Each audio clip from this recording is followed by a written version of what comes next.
My daughter doesn't want me in her life because I want to make America great again. Am I the a-hole? Update, I'm Alicia. Those aren't our real names. Thankfully. My friend actually saw the post first and told me about it, and I considered for a while whether or not I should respond. It also took me a minute to find the conversations. I did want to address some things because even though the post was lacking details, most of the comments I was able to read were spot on, and this was very validating for me. As most of you guessed, yes, he is a Republican Trump supporter and I am progressive. And yes, we are in the US. This was pre-virus. He came out as an anti-vaxxer during the virus. Janice is horrible. On the outside she seems sorta okay, but she's all about manipulation and control.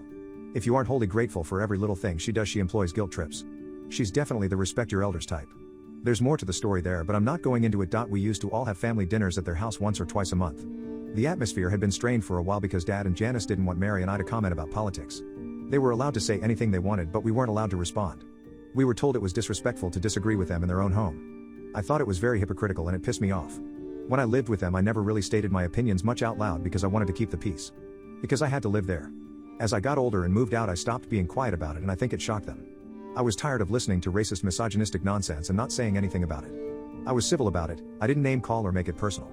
Them, on the other hand, is a different story. Apparently I'm a liberal extremist according to my dad, who said that to my face. Because I believe in civil rights and equal rights for everyone. Okay. That day at Christmas my sister and I were talking about climate change amongst ourselves, and they butted into the conversation and it exploded from there. We weren't talking to them at all, and they started being passive aggressive and accusing us of thinking they were stupid, which neither of us said. My sister had apparently had enough of it all and walked out. She was never invited over again. I continued to visit, but I too was eventually told I wasn't going to be invited again. The topic on TV in the cafe was about whichever mass shooting or police shooting had just unfolded at the time. I don't remember specifically. I also don't remember the exact wording of my dad's comment, but it was something about guns and minorities. My comments in response were about gun control and statistically the demographic of most mass shooters, white men, not sorry, and he as a white man took offense to that. So did the other boomer white man at the table next to us.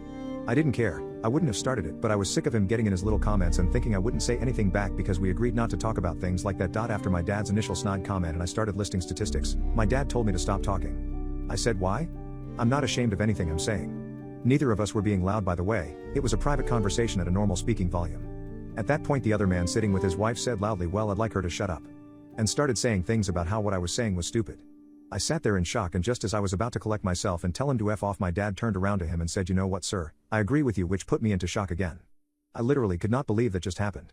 My dad then stood up, muttered happy birthday at me, and walked out. The man continued to spout angry nonsense in my direction while his wife tried to calm him down, and I tried to think about how fast I could get to the police station next door if he tried something. I sat there for a few minutes in shock, and his wife came over to me and started apologizing profusely. I eventually left too and tried not to cry on my way home. Ever since I started speaking up about my opinions, my dad has been very patronizing and condescending. It's funny though, because even then at first when we'd debate something we would be civil and I could get him to listen to me. I even got him to indirectly admit that he's pro-choice once during a conversation. He doesn't identify as that, but when we spoke logically and reasonably about it, he admitted that at least in some situations abortion should be allowed.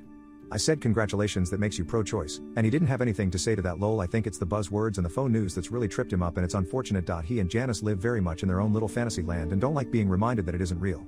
They've stopped going to family events partly because of this and partly because of Janice's medical condition. And I think partly because no one likes her. Once in a while he tells my sister he misses me, as if he doesn't understand what happened. We've had so many conversations about this that if he doesn't get it by now he never will, and I'm done trying. If you're wondering why I don't just cut him out completely, I'm not really sure myself. I guess I just don't have it in me right now.